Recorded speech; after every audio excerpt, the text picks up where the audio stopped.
بسم اللہ الرحمن الرحیم۔ حضرت ابو ہریرہ رضی اللہ تعالی عنہ کی روایت کا مفہوم ہے کہ ایک مرتبہ عیینہ بن حصن رسول اللہ صلی اللہ علیہ وسلم کی خدمت میں حاضر ہوئے۔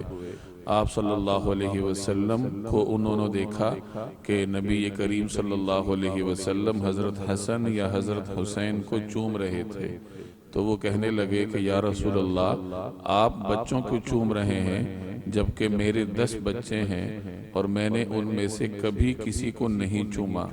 تو آپ صلی اللہ علیہ وسلم نے ارشاد فرمایا کہ جو رحم نہیں کرتا اس پہ رحم کیا بھی نہیں جاتا۔ یہ مسند احمد کی روایت ہے۔ عیینہ بن حصن یہ قبائلی سردار تھا اور ان کے کلچر میں بچوں سے بہت زیادہ پیار محبت کا اظہار کرنا یا ان کو چومنا بوسہ لینا معیوب سمجھا جاتا تھا۔ تو وہ ایک مرتبہ حضور صلی اللہ علیہ وسلم کی خدمت میں حاضر ہوا اور آپ صلی اللہ علیہ وسلم اس وقت اپنے نواسوں میں سے کسی کے ساتھ اظہار محبت فرما رہے تھے۔ حضرت حسن تھے یا حضرت حسین تھے جن کو نبی کریم صلی اللہ علیہ وسلم چوم رہے تھے۔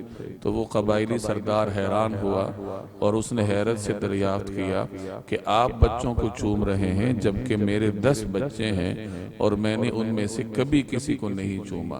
تو رسول اللہ صلی اللہ علیہ وسلم نے اسے فرمایا کہ جو رحم نہیں کرتا اس پہ رحم کیا بھی نہیں جاتا۔ اس سے 2 باتیں معلوم ہوئی۔ ایک یہ کہ مخلوق خدا پر رحم کرنا اللہ تبارک و تعالی کی رحمت کو اپنی طرف متوجہ کرنے کا سبب ہے، اور مخلوق میں سے انسان کے سب سے زیادہ قریب اس کے اپنی اولاد ہوتی ہے۔ اللہ تبارک و تعالی نے انسان پر زیادہ حق بھی اپنی اولاد کا رکھا ہے، تو اپنی اولاد پر شفقت کرنا اور ان سے محبت کرنا، محبت کے طور پر ان کا بوسہ لینا، یہ گویا رسول اللہ صلی اللہ علیہ وسلم کی سنت ہے، اور یہ عمل اللہ تبارک و تعالی کی رحمت کو اپنی طرف متوجہ کرنے کا سبب ہے۔ تو کوشش کرنی چاہیے کہ اپنی اولاد کے ساتھ شفقت کے ساتھ پیش آیا جائے، سختی سے اجتناب کیا جائے، اور اولاد سے ہٹ کر تمام انسانوں کے ساتھ انسان رحمت کے ساتھ پیش آئے تاکہ اللہ تبارک و تعالی کی رحمت کا مستحق بنے۔ اللہ جل جلالہ عمل کرنے کی توفیق عطا فرمائے۔